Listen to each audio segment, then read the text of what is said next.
everyone.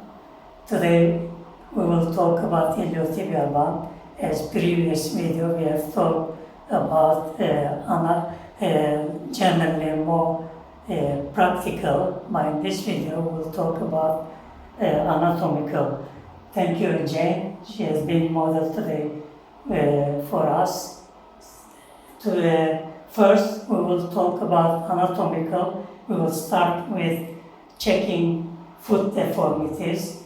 We will check the arch if it's flat feet or high arch, which called pes planus or pes cavis. Also, we will check the angle of foot, if it's foot inverted or everted.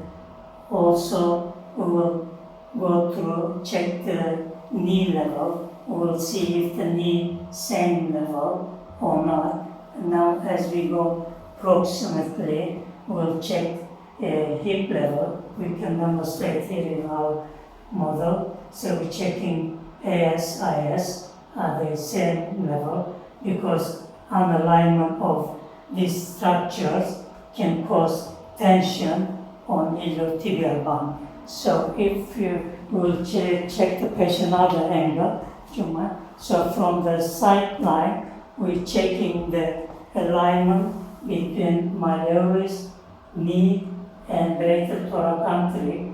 Also, with this dimension, we check if it's knee hyperextended or hyperflexed.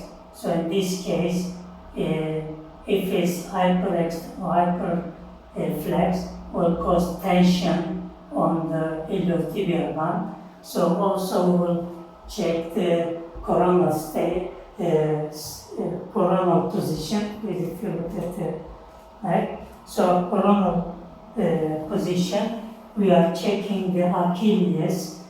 If it's everted again, are they alignment or not? Because of the calcaneus bone can also pronate or supinate. From there, again, we will check popliteal level. If the knee are same level, from there we will go up again as IS, such as here we will show on the model posteriorly.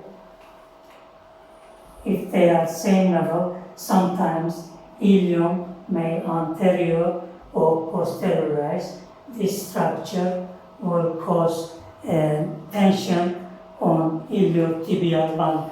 As we said previously, iliotibial band attachment is superior iliac crest.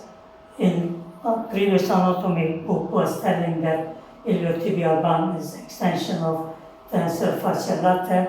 However, recent research is saying attached to iliac spine. So, and then insertion, because in our previous video, our model in the dark, you might not see girdle's tubercle.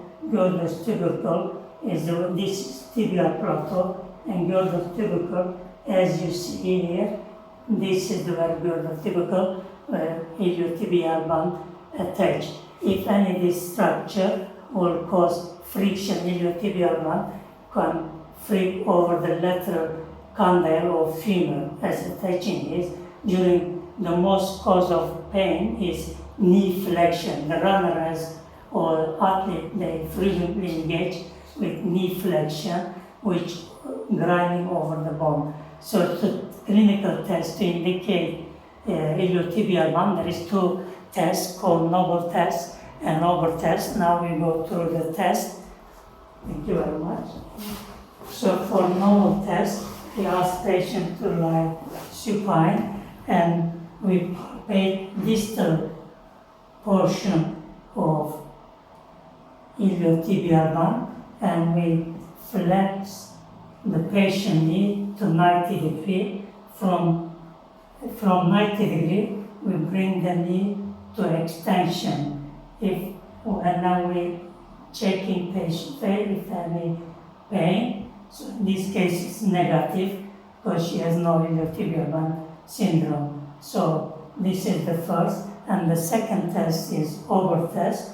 We ask patient to sideline and look away from you. So where patient is sideline, you flex the knee and then stabilizing the hip. While stabilizing hip, and you can give a extending hip and then flexing knee. From this position, gently, slowly you lower the knee down to couch or the opposite knee. If it doesn't touch, in this case is negative. If it was a positive, the knee wouldn't touch the knee or wouldn't touch the couch. Therefore, is negative. So this was the completion of iliotibial band syndrome. We have done anatomy practice. So this is the clinical test. Thank you very much for your time to watching. Thank you very much, Jane, and thank you very much for camera, Judy.